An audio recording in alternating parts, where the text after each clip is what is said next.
An older friend of mine said, you see, it all comes down to this. Men want sex, youth, and beauty, and women want financial security, a secure home, and a secure living. The problem starts when men get tired of the same woman, but women never get tired of wanting security and stability. And that is when all the problems start, well, the disagreements start.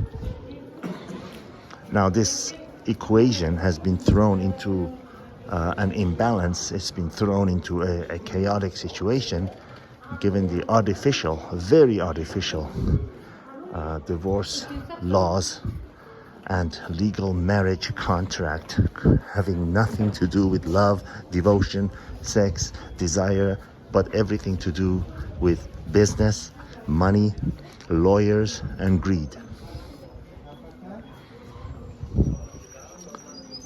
It's been thrown into chaos because you're adding an artificial thing into something that's supposed to be natural.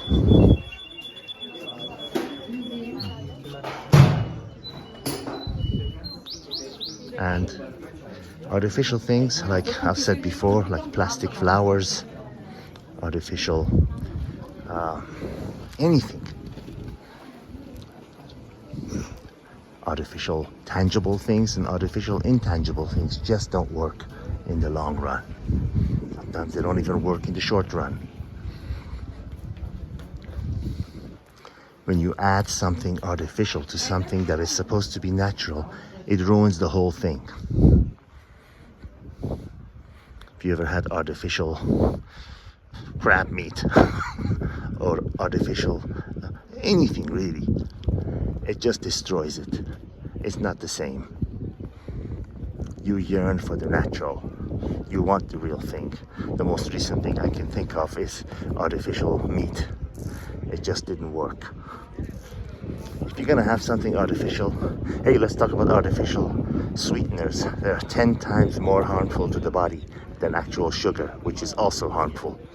But the artificial sweeteners, first it was saccharin, and they said, oh, it's fine, just tastes like sugar without all the harm. Then they realized it's cancer causing. Then there were other things, even stevia and all these things. Sorry to go on a tangent, but these things fool the body into thinking it's having sugar, but it doesn't, and it harms the body in so many ways. Just like the most recent artificial thing that was introduced as a so-called cure for the you know what that was going all over the world.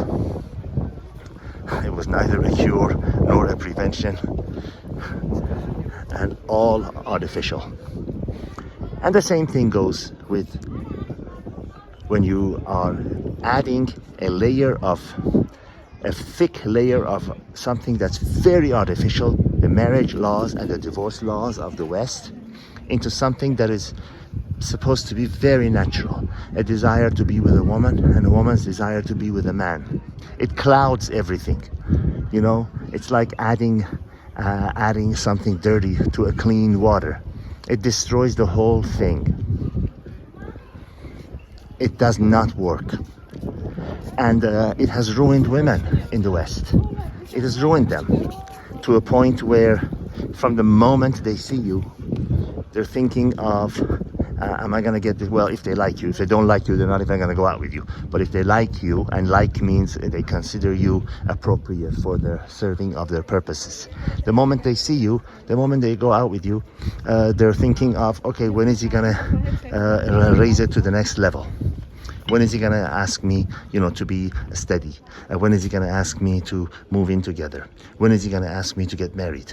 And when is he gonna ask me to have children?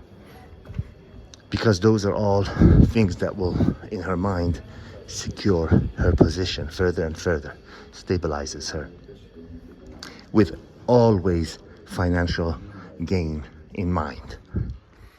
Whereas in the Eastern countries, yes, if a woman likes you, she's also hoping that you will marry her and take her in and that she's picked and she gets to have a family just like everyone else, just like her own mother and everyone else around her.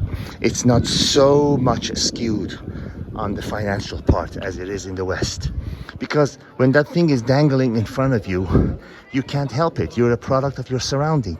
So that's why the women are in the West. They can't help but to be corrupted and polluted and destroyed because of all these things that are out there, because of these laws and the financial carrot that is out there. A man is looked at as a ticket to stability.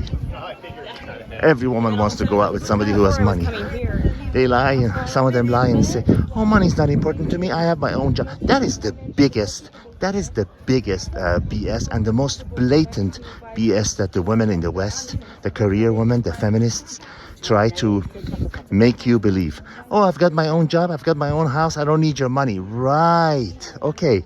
So can I assume by what you just said that you would go out with any man, even if it's a guy living in a shared apartment with in a car with multiple colored fenders and no job, or a job at a coffee shop making coffee for people? Can we assume that? No. Even if one woman is making several $100,000 or more a year, she wants someone who's making at least as much as her, at least, and even that is some kind of like, sort of looked down upon, or significantly more than her. So any woman that says that is being highly dishonest. Run away from these fake, phony women that they say, "I have my own job, I have my own house, I don't need your money." Right. That is the biggest lie. She is giving you an indication of everything else about her that's phony and a lie. That's the point of this video. I hope you've been enjoying the scenery. This is the ancient city of Bukhara in the country of Uzbekistan. Most lovely place. I recommend everyone who can to visit it.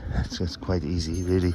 But when you're here, you feel like worlds away from the rest of the world, because you really are. Bukhara, Uzbekistan. All the best, my friends, till I see you again.